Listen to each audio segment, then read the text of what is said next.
भाव जब ये आंदोलन शुरू कराया गया था, उसके कुछ समय बाद कुछ चीजें सामने आनी शुरू हुई। ये बताया गया कि कांग्रेस पार्टी ने आंदोलनकारियों को कुछ रकम पहुंचाई है। ये कहा गया है कि हरियाणा की सरकार की बलि लेनी है, लेकिन बलि हो गई पंजाब सरकार की। तो क्या ये मान लें हम कि ये जो आंदोलन चल रहा है 10 महीने से, इसने पहली बलि कांग्रेस की सरकार की ही ले ली है?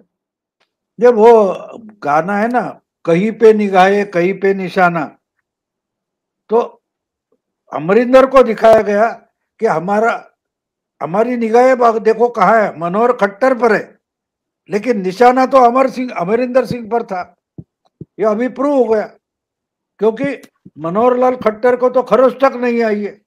और सब जो कल तक था, भाई अरे 2 महीने पहले तक बोल रहे थे कि आराम से चुनकर आएगा कांग्रेस में पंजाब में, लेकिन अब देखो क्या हालत हो गई। तो ये इन्होंने पैदा की है। और ये तो मैं मानता हूं कि जब तक राहुल गांधी है तो ये तो होता रहेगा, उससे छुटकारा नहीं मिलेगा कांग्रेस को, क्योंकि कांग्रेस से देश को छुटकारा देना यही तो राहुल गांधी ने तय किया हुआ प्रोग्राम है। तो किसान आंदोलनों बहुत सारे मामले वो शुरू करेंगे, छोड़ देंगे। जितनी बेआबरू हो कांग्रेस की उतना वो करते जाएंगे, क्योंकि उनको कांग्रेस खत्म करनी है। जितने जल्दी गुलाम नबी आजाद वगैरह जो ऐसे बैठे, वो बाहर आके खुद की पार्टी बनाए, यानी डिक्लेयर करे हम भी ओरिजिनल कांग्रेस है, और डिस्प्यूट लेके जाए चुनाव आयोग के पास, तो पहली बात है इनका रिकग्निशन निकाला जाएगा। और चुनाव में जो पार्टी जीतेगी उसको कांग्रेस डिक्लेयर किया जाएगा। आपको याद होगा 69 में यही हुआ था, 71 में इंदिरा जी जीत गई, तो चुनाव आयोग ने बोला भाई असल पार्टी तो अभी कांग्रेस आ रहे, तो बाद में वही कांग्रेस को कांग्रेस बोला गया। 80 के बाद आई कांग्रेस बनी थी, उसकी भी वही बात हो गई। तो अगर कांग्रेस बचाना चाहते, अमरिंदर सिंह हो, गुलाम नबी हो, या आनंद शर्मा हो, वगैरह वगैरह, तो उनको चुनाव आयोग के पास जाकर बोलना चाहिए कि भाई पार्टी का चुनाव नहीं हो रहा है, तो हमने चुनाव डिक्लेयर किया और हमने इसको गुलाम नबी हो, कपिल सिब्बल हो, इसको अध्यक्ष बनाया, ये हमारा एग्जीक्यूटिव है, हमको रिकॉग्नाइज करो।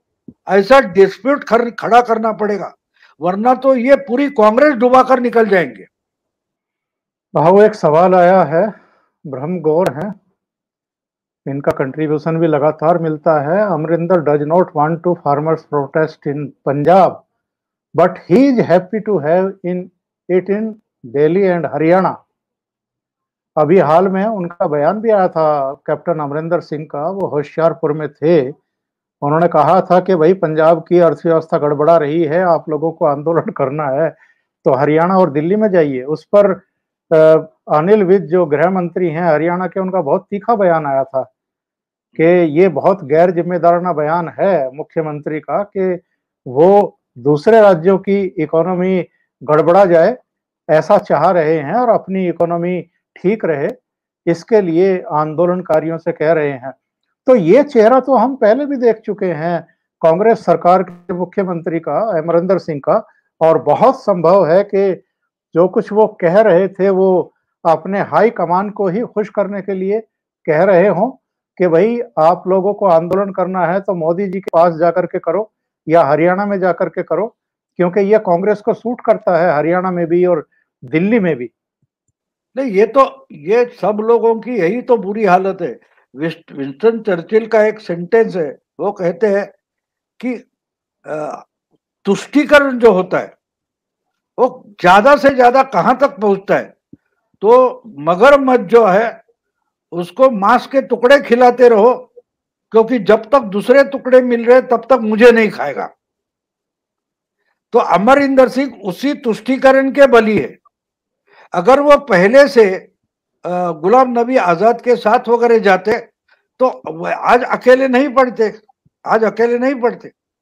लेकिन हर एक को एक एक को काट कर, वो पंचतंत्र में एक कहानी है ना कि शेर जो है वो बीमार है तो उसको देखने जाते, तो लोमड़ी भी जाती है तो देखती है कि पाव अंदर की तरफ दिखाई दे रहे, लेकिन बाहर आने वाले कुछ निशान नहीं दिखाई दे रहे। इसका मतलब वो समझ जाता है कि उसको देखने की जरूरत नहीं, वो जाने वाले हर एक को जानवर को खा के खुद जिंदा रहता है शेर। तो ये बात इनको समझनी चाहिए थी अमरिंदर सिंह को। तो वो पहले से बोलते भैया नहीं मेरा तो स्टेट अच्छा चल रहा है, यहां आंदोलन नहीं होगा, दिल्ली में चाहिए करो, आदमी भेजता हूं, पैसा देता हूं, लेकिन आंदोलन पंजाब में नहीं होना चाहिए, ये पहले से बोल देते। लेकिन ये ताकि राहुल गांधी को खुश करना था, इसके लिए आंदोलन पंजाब में शुरू हो गया, तो उसकी कीमत वो चुका रहे। देखो राजनीति में एक बात होती है, पहले हमको सरवाइव होना है और बाद में जीतना है। देखो आज कल परसों हमने उस बात गुजरात के बारे में चर्चा की थी, तो क्यों मोदी और शाह गुजरात के बारे में अभी से सोच रहे, क्योंकि उनको मालूम है दिल्ली में बैठे, लेकिन हमारा असली गढ़ गुजरात है, गुजरात हाथ से निकल गया तो दिल्ली जाने में टाइम नहीं होगा। तो पहले गुजरात का, हमेशा के लिए गुजरात पक्का और भक्कम होना चाहिए।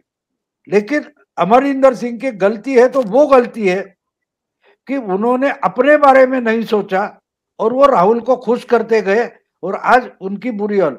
पर जब ये होता है तो बोले अब सिद्धू को गले में ले लो, सिद्धू को सर पे चढ़ा के ले लो, और हो गया जो होना था। पर भाऊ भविष्य क्या देख रहे हैं, कैप्टन अमरिंदर सिंह का भविष्य क्या देख रहे हैं आप? मैं मानता हूं कि वो खुद की रीजनल पार्टी बनाएंगे, और ये मेरी 4-5 महीने पहले की सोच है, आज की नहीं है। हाँ आज ये हो गया है कि इनकी इतनी बुरी हालत कर दी जाएगी तो उनको बाहर निकलना ही पड़ेगा, उनको या तो बीजेपी में जाना पड़ेगा या तो रीजनल पार्टी बनानी पड़ेगी। ये इतने नेशनलिस्ट है कि ये तो आम आदमी पार्टी में नहीं जाएंगे, तो उनको बीजेपी में नहीं जाना है तो रीजनल पार्टी बना सकते हैं, और वो रीजनल पार्टी बनाते हैं तो सबसे दुबली पार्टी बीजेपी है, उनको साथ लेके भी वो तगड़े बन सकते हैं। बीजेपी के पास चेहरा नहीं है, लेकिन कार्यकर्ताओं का अच्छा एक केडर है, जो केडर और पॉपुलैरिटी ये अगर मिलन बन जाता है तो अमरिंदर सिंह आम आदमी पार्टी से लेकर कांग्रेस अकालियों के लिए चैलेंज बन सकते हैं। मुझे ये पॉलिटिकल कॉम्बिनेशन हो सकता है, ऐसा लगता है।